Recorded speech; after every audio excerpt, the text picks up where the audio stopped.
మాఘమాసంలో ప్రతి ఆదివారం నాడు సూర్యోపాసన చేయాలి. ఎంత కొద్దిగా పాయసం చేసి సూర్యుడికి నమస్కారం చేసి నైవేద్యం వేసి ఆ ప్రసాదం అందరూ తీసుకుంటే ఆదివారం నాడు ఆ పని చేసేటట్టయితే ఈ నెలలో ఆరోగ్యం ఉంటుంది. ఆరోగ్యం 2 రకాలు, శరీరము మనస్సు. శరీరం చాలా బాగా ఉంటే మనసు సరిగా లేని వాళ్ళు ఉన్నారు. మనసు కూడా ఆరోగ్యంగా నుండి దుర్మార్గులుగా ఉండేవాళ్ళు. మన మానసికమైన ఆరోగ్యం అంటే మంచివాడు, మంచి బుద్ధి ఉండడం అని, కానీ శిక్షవాడు అని కాదు.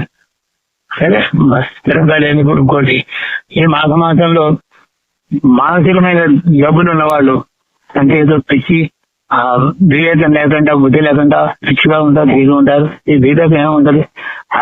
అట్లాంటి వాళ్ళు ప్రత్యేకంగా ఈ నెల ఆదివారం నాడు నైవేద్యాలు పెట్టి వాడికి తినిపిస్తే వాడి పుట్టి కొంచెం బాగుపడుతుంది.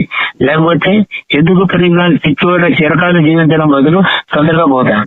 అది వాడి చాలా మంచి ఉన్న వాళ్ళకి. వాడు కూడా ఎందుకంటే చాలా మతి శరీరం లేక పిచ్చివాడుగా పుట్టి, లేకపోతే మనసులో స్వాధీనం లేకుండా ఆటం అంటాం, అనేక రకాలైన జబ్బులు ఉన్నాయి.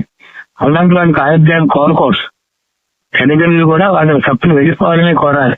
భగవంతుడికి ఆరాధన చేసినప్పుడు వీడి తప్పుని విముక్తి చేయి, మంచి జన్మ అయ్యి వీడికి అని చెప్పి అడగాలి. కానీ మమకారంతో వాళ్ళు 50 ఏళ్ళ దాకా పెద్దవాళ్ళు తెలియదు.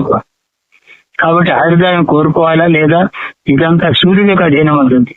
ఆయుర్దాయం కోరితే బుద్ధితో, జ్ఞానంతో, వివేకంతో, తేజస్సు ఆయుర్దాయం ఇస్తాడు సూర్యుడు. ఈ విధంగా ఈ మాసం చాలా ప్రధానమైన ఆయుర్దాయానికి, బలానికి, తేజస్సుకి, శివజ్ఞానానికి, మోక్షానికి ఈ మాసం మాఘమాసంలో ఆదివారాలు చాలా ప్రధానమైనవి.